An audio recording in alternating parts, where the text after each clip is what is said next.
It happened last night when police say 23-year-old Chelsea Thornton shot her 3-year-old son, Kendall. Court records allege the gun then malfunctioned, so Thornton drowned her 4-year-old daughter, Kelsey, and left both bodies in the bathtub. This case is about a young mother who does the unthinkable to her own defenseless children. I'm going to take a deep dive into the circumstances surrounding their deaths and the motive as to why she chose to delete her own flesh and blood, as well as the outcome of her trial.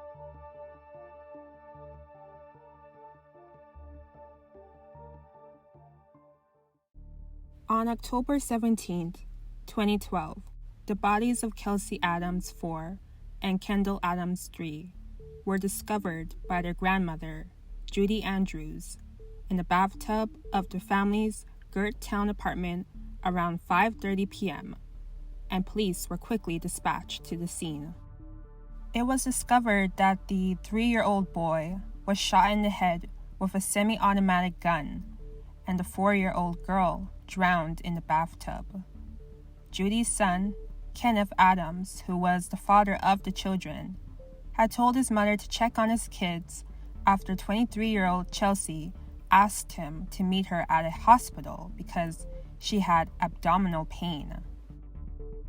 Along with the bodies, police also discovered a suitcase containing 41 bags of marijuana, allegedly packaged for sale, found in the home.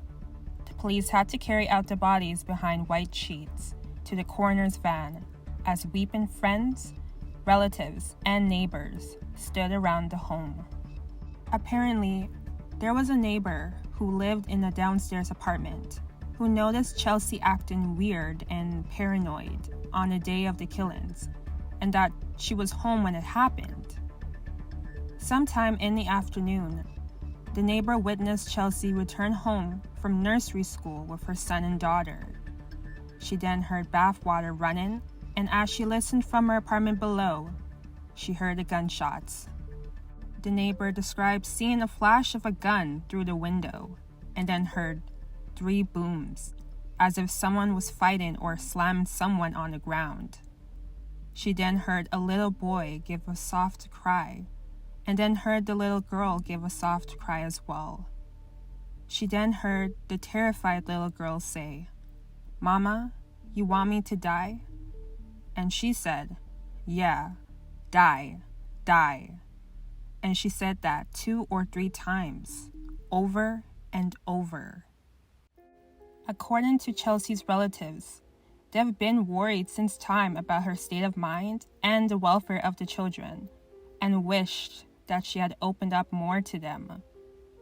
A cousin of the children's father told reporters that the couple had an on-again and off-again relationship for 5 years, and mentioned that the father and other family members tried to help her and her kids out, but there was only so much that they could do. Another cousin mentioned that when they found out that Chelsea was unemployed and living in a drug-infested home, she allowed Chelsea and her kids to move into one of her rental properties rent-free.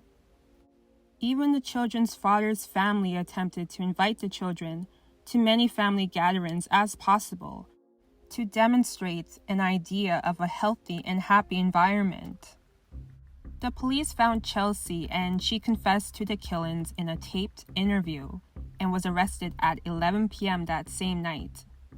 The murder weapon, the gun, was never found, but efforts to find the gun were brief because Chelsea had already confessed, and her hand tested positive for gunshot residue.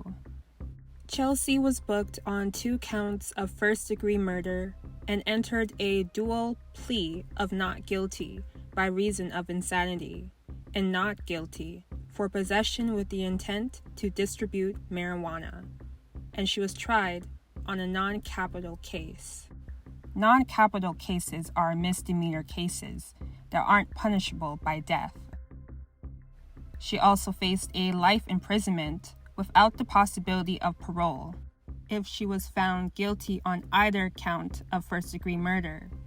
Chelsea's case would be a bench trial, which is tried by a judge alone. Since her arrest, Kelsey had remained in jail or mental hospitals for 4.5 years and was deemed competent to stand trial, which would take place in August of 2017. The trial commenced, and with regards to the specifics of the two deaths, there was a detective who testified that Kendall was shot in his bedroom, and he also mentioned that Kelsey had residue of white, foamy mucus around her lips and nose, indicating death by drowning. During Kelsey's trial, there were also 5 court-appointed mental health professionals who spoke about her sanity and lack thereof at the time of the killings. Tulane University forensic psychiatrists Dr. McConville and Dr. DeLand had interviewed Kelsey days after killing her children, and they both testified that she was suffering with a depression-driven psychotic episode on the day of the killings and didn't understand between right and wrong. And according to them, Kelsey believed that she was saving her children's life from poverty when she committed filicide. Filicide is the killing of one's son or daughter. McConville testified that Kelsey was never able to explain how and when she came up with the plan to kill her children, and that it wasn't a detailed, well-crafted plan. But it wasn't a completely disorganized plan either. Although the other 3 doctors agreed that Kelsey was depressed, they also believed that Kelsey knew well what she was doing and should be held criminally liable. One of the 3 doctors, Dr. Salcedo, mentioned that an individual can be mentally ill and still understand the difference between right and wrong. Those claims were supported by prosecutors Tiffany Tucker and Francesca Bridges, who argued that Kelsey's own words and actions after her children's deaths showed that she was of sound mind. They pointed out how Kelsey removed her blood-stained clothes and wore another outfit before exiting the apartment, as well as the fact that she went to a police station in a failed attempt to turn herself in, and later telling New Orleans Police Department detectives in a recorded statement that she knew she would get in trouble for this kind of stuff. There was even an emergency room nurse who testified in court saying that she heard Kelsey admit to killing her children, and that Kelsey did not show any signs of psychosis when explaining how and why her kids died hours earlier.